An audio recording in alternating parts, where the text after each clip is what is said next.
Donna here says, I have esophageal cancer. What type of surgery will I have, and will lymph nodes have to be removed? Right. So, the surgery that we do, as I described, um, basically involves, um, in most cases, there are a couple of different ways to do esophagus surgery. But as a general rule, it involves first, um, most people these days do what's called tubularization of the stomach. So we take the stomach and we turn it into a narrow tube in the belly. And then we open the chest and pull that up into the chest, call it a gastric pull up. And then we take all the lymph nodes and soft tissue around the esophagus, transect the esophagus in the chest, and make the connection. So, and then we close the chest and place some drains. And so that's the usual operation. Sometimes some surgeons pull that esophagus all the way to the neck and make the connection in the neck. And sometimes the operation is done open, sometimes it is done laparoscopically or robotically.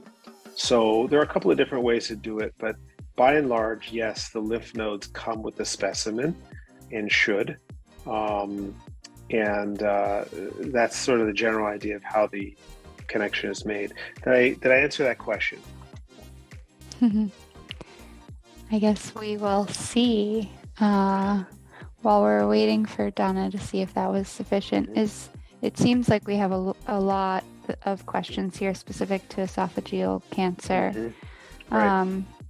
Is there any kind of commentary you have on that cancer and its staging? Maybe could help Yes. our audience understand.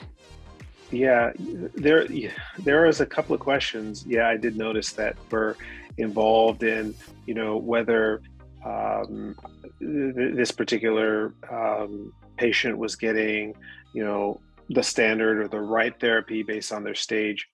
So, by and large, most cancers are treated in somewhat of a formula that pretty much all practitioners follow.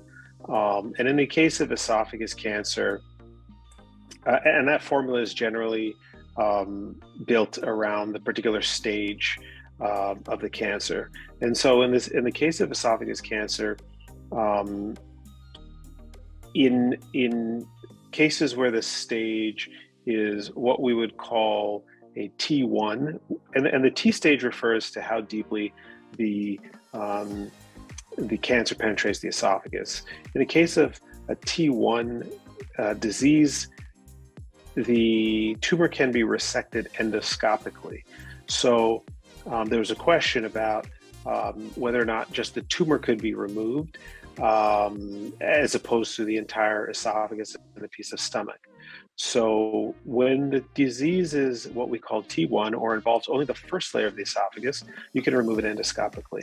Why is that case? Because we find that any stage higher than that, the risk of it occurring in the lymph nodes or in the soft tissue surrounding the esophagus is higher. And as a result, anything higher than that requires an en bloc or a resection of the esophagus and stomach with all the tissue surrounding it to ensure that we get every piece of cancer cell. So then you go to a T2 lesion, which involves the esophagus, the first two layers of the esophagus.